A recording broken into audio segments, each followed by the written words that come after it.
Bonjour à vous tous. Nous allons aujourd'hui aborder un thème particulier et souvent mal compris, la convoitise.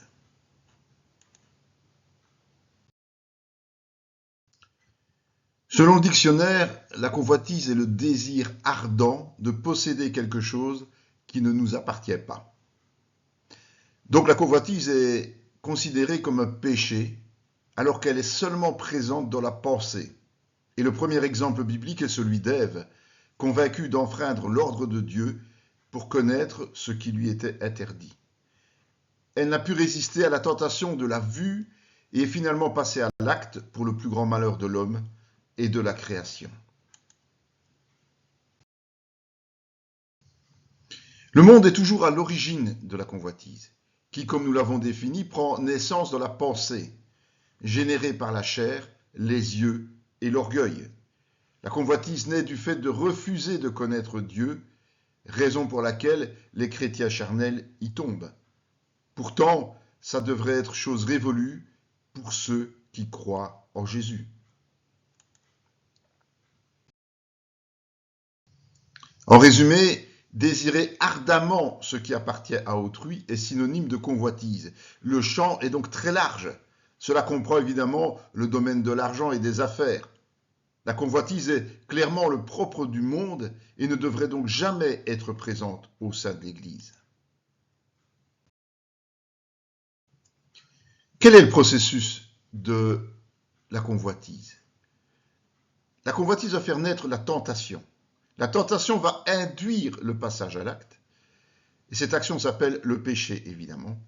Et le péché va produire lui-même la mort spirituelle. Évidemment, c'est le processus extrême, mais le danger réel pour tout chrétien. Les conséquences. Tout d'abord, puisque nous sommes pécheurs, nous sommes souillés. Ensuite, la parole est étouffée, donc elle ne va produire aucun résultat en nous. La convoitise va pousser à se rebeller contre Dieu et à le mettre au défi. Et puis, ces convoitises vont faire la guerre à notre âme. Et Dieu va nous laisser vaquer à toute forme d'actes impurs qui déshonorent le corps. Nous en sommes responsables, n'oublions pas. Et finalement, nous allons tomber dans la ruine et la perdition si nous persistons. Nous allons nous laisser détourner de la vérité par les faux serviteurs qui vont profiter de l'occasion pour nous maîtriser, nous dominer.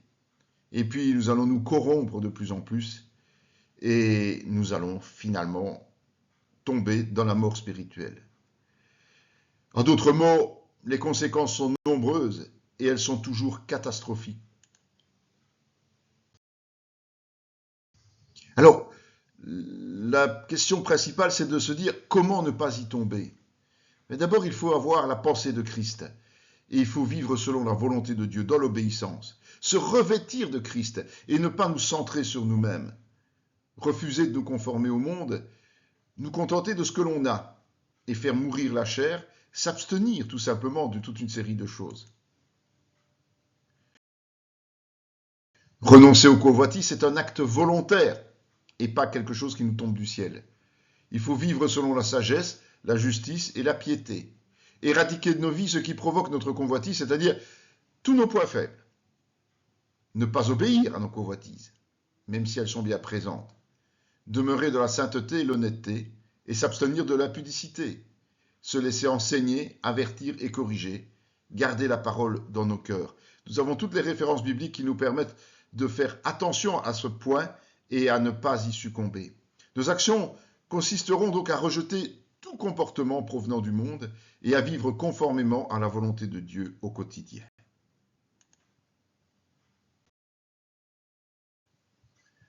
Voilà, ce sujet est abordé succinctement, évidemment, comme d'habitude, mais cela nous permet d'avoir une idée générale de ce qu'est la convoitise et de comment éviter d'y tomber. Je vous souhaite vraiment, dans le nom du Seigneur, de travailler ardemment à votre sanctification. Amen.